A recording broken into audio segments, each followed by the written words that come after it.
வணக்கம். செல்வகுமாரின் அதிகாலை வானிலை ஆய்வறிக்கை. அதிகாரப்பூர்வ வானிலை அறிக்கைக்கு இந்திய வானிலை ஆராய்ச்சித்துறை அறிக்கையை பார்க்கவும். 2024 நவம்பர் 22 வெள்ளிக்கிழமை அதிகாலை வானிலை பதிவு. வானிலை அமைப்பு: வங்கக்கடலில் சுமத்ரா தீவு அருகே உருவான காற்று சுழற்சி மிக வேகமாக மேற்கு நோக்கி நகர்ந்து வந்திருக்கிறது. தெற்கு மத்திய வங்கக்கடல் பகுதியில் தற்பொழுது நீடித்துக் கொண்டிருக்கிறது. இது நாளை காற்றழுத்த தாழ்வு பகுதியாக உருவெடுக்கிறது. தென்கிழக்கு வங்கக்கடல் மற்றும் தெற்கு மத்திய வங்கக்கடல் இடைப்பட்ட எல்லை பகுதியில் நீடித்துக் கொண்டிருக்கூடிய இந்த காற்று சுழற்சி நாளை காற்றழுத்த தாழ்வு பகுதியாக உருவெடுத்ததும் மிக வேகமாக தீவிரமடையும். அதாவது 23ஆம் தேதி காற்றழுத்த தாழ்வு பகுதியாகவும், 23ஆம் தேதி இரவே நன்கமைந்த காற்றழுத்த தாழ்வு பகுதியாகவும், 24ஆம் தேதி காற்றழுத்த தாழ்வு மண்டலமாகவும், 24ஆம் தேதி இரவோ 25ஆம் தேதியோ ஆழ்ந்த காற்றழுத்த தாழ்வு மண்டலமாகவும் உருவெடுக்கும். இது 2 நாளில் ஆழ்ந்த காற்றழுத்த தாழ்வு மண்டலம் வரைக்கும் உருவெடுத்து தமிழ்நாட்டின் கரையை நெருங்குவது உறுதி, மாற்றமில்லை. தமிழ்நாடு தவிர்த்து வேறு எங்கும் செல்லப்போவதில்லை. இலங்கை மற்றும் தமிழ்நாட்டிற்கே வரும் என்பதில் மாற்றமில்லை. அதற்கு முன் மழைப்பொழிவெல்லாம் எப்படி தொடங்கப் போகிறது என்பதை பார்ப்போம். ஏற்கனவே நமக்கு மழைப்பொழிவை, அதாவது டெல்டா மாவட்டங்களுக்கும் தென்கடலோரத்திற்கும் மழைப்பொழிவை கொடுத்து, ராமநாதபுரம் மாவட்டம் ராமேஸ்வரம் பகுதிக்கு அதீத மழைப்பொழிவை கொடுத்து, கோடியக்கரை உள்ளிட்ட பகுதிகளுக்கும் அதிக மழைப்பொழிவை கொடுத்து விலகி சென்ற காற்று சுழற்சி சற்று தீவிரமடைந்து மேற்கு நோக்கி நாளை மறுதினம் 2 நாளும் சனி ஞாயிறு, அதாவது உச்சபட்சமாக நாளை நெருங்கும், பிறகு விலகி போயிடும். ஒரு எட்டி பார்த்து விட்டு போயிடும். குமரி கடற்பகுதியை தொட்டு பார்த்து விட்டு போய்விடும். ஆகவே ஒரு நாள் நாளை அது குமரி கடற்பகுதியை ஒட்டிய இலங்கைக்கு தெற்கு பகுதியில் நிலநடுக்கோட்டு இந்திய பெருங்கடலில் அது மேற்கு நோக்கி வரும் பொழுது தற்பொழுது இலங்கைக்கு மட்டும் இருகாற்று இணைவை கொடுத்து கொண்டிருக்கூடிய அந்த அமைப்பு நாளை ஒட்டுமொத்த தமிழ்நாட்டின் கரையோர பகுதிகளுக்கு அந்த இருகாற்று இணைவு என்பது இருக்கும். ஆனால் குளிர் சதவீதம் கூடுதலாக இருக்கிற காரணத்தினாலே கண்டிப்பாக நாளை அதிகாலை கடலோரத்தில் கொடுக்கும் மழை, வெயில் வந்ததும் வெப்பம் உயர்ந்ததும் நாளை நவம்பர் 23ஆம் தேதி சனிக்கிழமை சென்னை தொடங்கி கன்னியாகுமரி வரைக்கும் ஆங்காங்கே கடலோரத்தில் மழை தொடங்கும். உள்ளே படிப்படியாக மழை வெயில் வந்ததும் தொடங்கும். உள் மாவட்டங்களிலும் ஆங்காங்கே மழை பொழிவு இருக்கும். பரவலான பெரிய மழை இருக்காது.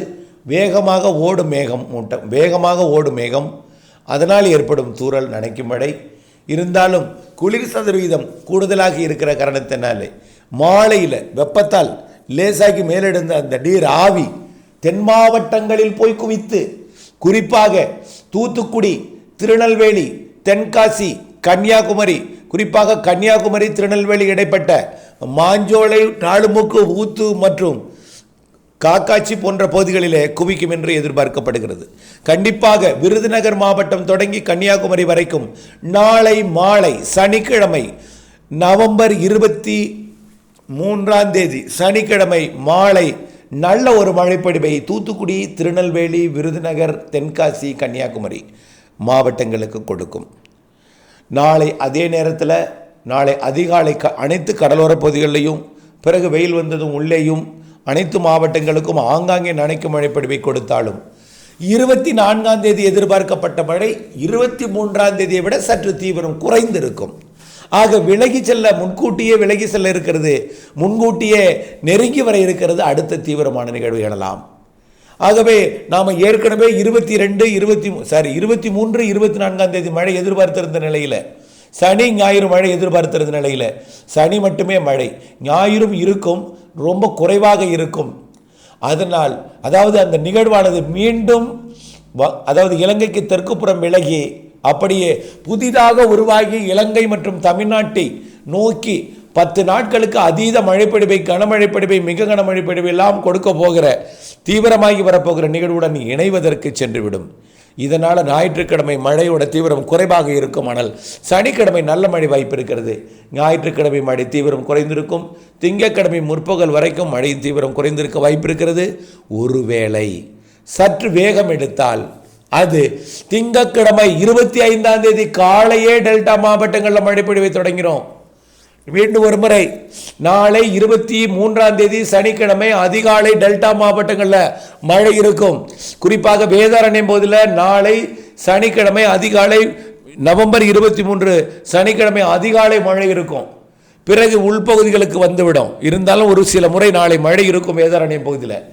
அதற்கு பிறகு ஞாயிற்றுக்கிழமை கூட லேசாக இருந்தாலும் பெருமழை இருக்காது. ஆனால் திங்கட்கிழமை அதிகாலையே அல்லது மதியத்திற்குள், அதாவது காலை மதியத்திற்குள், காலையோ அல்லது மதியம், டெல்டா மாவட்டங்களின் வேதாரண்யம் பகுதி, தலைஞாயிறு பகுதி, பிறகு நாகப்பட்டினம், பிறகு காரைக்கால், பிறகு அப்படியே மயிலாடுதுறை என்று படிப்படியாக தொடங்கும் பொழுது திருவாரூர் மாவட்டத்திற்கும் தொடங்கிவிடும். வரக்கூடிய 25ஆம் தேதி திங்கட்கிழமையே மழை தொடங்கி இருக்கிறது. அதே நேரத்தில் திருவாரூரில் தொடங்கும், அதே நேரத்தில் கடலூரில் தொடங்கும், தஞ்சாவூரில் தொடங்கும், அதே நேரத்தில் விழுப்புரம், புதுச்சேரி, சென்னை, திருவள்ளூர், காஞ்சிபுரம், செங்கல்பட்டிலே தொடங்கும். அப்படியே படிப்படியாக ராமநாதபுரத்திலும், அதே போல புதுக்கோட்டையிலும், பிறகு படிப்படியாக சிவகங்கையிலும் மழை பொழிவு தொடங்கும். இப்படி நெருங்கி வர வர வர அனைத்து மாவட்டங்களிலும் மழை பொழிவு தொடங்கிவிடும். இலங்கை மீது ஏறியோ அல்லது இலங்கைக்கு மிக தொட்டுக்கொண்டோ இலங்கை மீது வரும்பொழுது ஒட்டுமொத்த இலங்கைக்கு கனமழை பொழிவை கொடுத்து கொண்டே மெல்ல தமிழ்நாட்டின் கரையை நெருங்கும். அது புயல் என்று நீங்கள் தயவு செய்து எடுத்துக்கொள்ள வேண்டாம். புயல் என்ற பெயர் வைத்தாலும் காற்று அச்சம் வேண்டாம். காரணம், அது புயலாக உருவானாலும் கரை கடக்கும் போது செயலிழந்துதான் கரை கடக்கும். கரையை நெருங்கும் பொழுது செயலிழந்துதான் கரை கடக்கும்.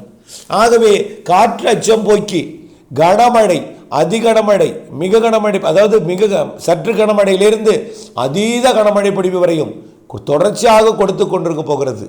ஆக ஒரு நாள் 2 நாள் மழைக்கே நாம் பெரிய சிரமத்துக்கு ஆளான நிலையில் இந்த மழை டிசம்பர் 4ஆம் தேதி வரை தொடர வாய்ப்பு இருக்கிறது. ஆக மழை பொழிவு அனைத்து மாவட்டங்களுக்கும் மழை உண்டு. கிருஷ்ணகிரி, தர்மபுரி, அதையும் தாண்டி பெங்களூரு, மைசூர் வரைக்கும், சென்னை, திருவள்ளூர், காஞ்சிபுரம், செங்கல்பட்டையும் தாண்டி திருப்பத்தூர், வேலூர் மற்றும் ஆந்திர பகுதிக்கும் மழைப்பொழிவை கொடுக்கும். ஆக இப்படி நன்றாக முன்னேறி ஆந்திர பகுதிக்கும் கர்நாடக பகுதிக்கும் மிக கன மழைப்பொழிவை கொடுக்க போகிற நிலையில் தமிழ்நாட்டிற்கு எப்படி இருக்கும் என்பதை நீங்கள் புரிந்து கொள்ளுங்கள். ஆக கண்டிப்பாக வரக்கூடிய 25ஆம் தேதி நவம்பர் திங்கட்கிழமை காலையோ அல்லது மதியமோ தொடங்கும் அந்த மழை கண்டிப்பாக மாலைக்குள் டெல்டாவிலே தொடங்கிவிடும்.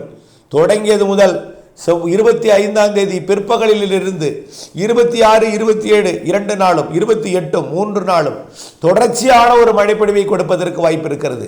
அதாவது இடைநில்லா மழையாக, இடைநில்லா தூறல் மழையாகலாம் இருக்காது, கொஞ்சம் கூடுதலாக வலுவான இடைநில்லா மழையாக தொடர்ந்து 25 பிற்பகலில் இருந்து 26, 27, 28 தேதி வரைக்கும் கொடுக்கும் என்று எதிர்பார்க்கப்படுகிறது. இது தொடர்ந்து வடகடலோரத்திற்கு முன்னேறினாலும் காற்றழுத்த தாழ்வு பகுதியாக செயலிழந்துதான் தமிழ்நாட்டின் ஊடாக கரை கடக்கும் என்பதனால காற்று குவிதல் என்பது நிறைய நடக்கும், மெல்ல நகரும். ஒரு புயல் என்றால் வேகமாக கரை கடந்து ஓடோடி விடும் அரபிக்கடலுக்கு. ஆனால் இது ஒரு செயலிழந்து கரை கடக்கும் என்பதனால மிக மெல்ல நகரும், மிக மெல்ல நீடித்து நின்ற மழை பொழிவை கொடுக்கும், மெல்ல வந்து மெல்ல விலகும். ஆகவே நீடித்து நின்ற மழைப்பொழிவு அனைத்து மாவட்டங்களுக்கும் உண்டு. இந்த சுற்றின் மழைப்பொழிவு வரக்கூடிய திங்கட்கிழமை முதல், அதாவது 25ஆம் தேதி முதல் டிசம்பர் 4ஆம் தேதி வரை தொடர வாய்ப்பு இருக்கிறது. 1ஆம் தேதியிலிருந்து 4ஆம் தேதி வரை, அதாவது 2, 3, 4 தேதிகளில் அளவில் தீவிரம் குறைந்திருந்தாலும் அடுத்த நிகழ்வோடு இணைப்பை பெற்று இருபக்கம் 2 சுழற்சியை அமைத்துக் கொண்டு அந்த நாட்களிலும் தீவிரமாக இருக்கும் டிசம்பர் 3, 4 தேதிகளிலே.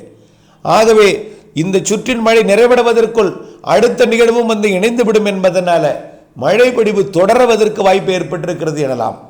ஆகவே தங்களுக்கு தேவை காற்று அச்சம் போக்கி இருத்தல், தங்களுக்கு தேவை தாழ்வான பகுதிகளுக்கு முன்னெச்சரிக்கை நீங்களே எடுத்துக்கொள்ளுதல், பயிர்களுக்கு வடிகால் வசதியை தயார்படுத்தி வைத்தல், பெய்ய வடிய விட வேண்டும்.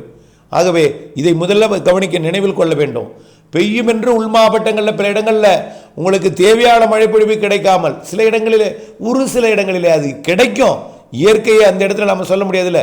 ஒரு சில இடங்களிலே மழை பெய்யும் என்று பெய்த மழையை வடிவிட்டு விடக்கூடாது, பெய்ய வடிய விட வேண்டும். ஆனால் கண்டிப்பாக நீங்கள் வடிய விடாவிட்டாலும் அது உடைப்படுத்து வடிந்துவிடும் அந்த அளவிற்கு மழைப்பொழிவு இருக்கிறது.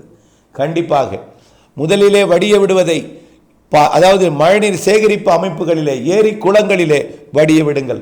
பிறகு அதிலிருந்து அது நிரம்பிய பிறகு கடலுக்கு செல்லும் ஆறுகளை நோக்கி வடிய விடுங்கள் என்று அன்போடு கேட்டுக்கொள்கிறேன். கண்டிப்பாக மழைப்பொழிவு ஒரு 10 நாட்களுக்கு கண்டிப்பாக இருக்கும். அதனை தொடர்ந்தும் வலுவான நிகழ்வு இருக்கிறது. டிசம்பர் 7 தேதியிலிருந்து 13ஆம் தேதிக்குள் மேலும் ஒரு வலுவான நிகழ்வு இருக்கிறது என்பதை ஏற்கனவே திரும்ப திரும்ப சொல்லிக் கொண்டிருக்கிறேன். ஆகவே இவையெல்லாம் மனதில் கொண்டு இன்றைக்கு ஒரு நாள் கிடைக்கக்கூடிய வாய்ப்பை பூச்சி விரட்டி அடித்தல் மற்றும் முன்னெச்சரிக்கை மற்றும் பல்வேறு மழை இல்லாத நேரங்களிலே செய்யக்கூடிய பணிகளுக்காக எடுத்துக்கொள்ளுங்கள். இதேபோல் திங்கட்கிழமையும் ஞாயிற்றுக்கிழமையும் சற்று இடைவெளி இருக்கும். திங்கட்கிழமை முற்பகல், ஞாயிற்றுக்கிழமை பிற்பகல். ஞாயிற்றுக்கிழமை முற்பகல் மழை இருந்தாலும் சனிக்கிழமை போல் இருக்காது. ஆனால் சனிக்கிழமை தென் மாவட்டங்களுக்கு கனமழை, மிக கனமழை பொழிவு தெரிகிறது என்பதையும் தெரியப்படுத்தி தொடர்ந்து வானிலை மாறுதல் அப்டேட்ஸுடன் துல்லியத்துடன் இணைந்திருந்து அச்சமோ பீதியோ ஏற்படுத்தி கொள்ளாமல் நமக்கு தேவை வரப்போகிற மழைக்கு முன் எச்சரிக்கை, வருமுன் காப்போம் என்பதற்காகத்தான் இது அறிவிப்பே தவிர தயவு செய்து அச்சம் பீதி ஏற்படுத்தி கொண்டு அடுத்தவர்களிடம் சாதாரண ஒரு மழையை போய் கூட அதீத மழைப்பொழிவை போய் புயல் என்று சொல்லிவிடாதீர். தயவு செய்து அச்சம், அதாவது காற்று அச்சம் இல்லாமல் மழைக்கு முன்னெச்சரிக்கை எடுக்க வேண்டும் என்று அவர்களுக்கு கூற வேண்டுமே தவிர தயவு செய்து மொட்டையாக புயல் என்று சொல்லிவிட்டு போய்விடாதீர்.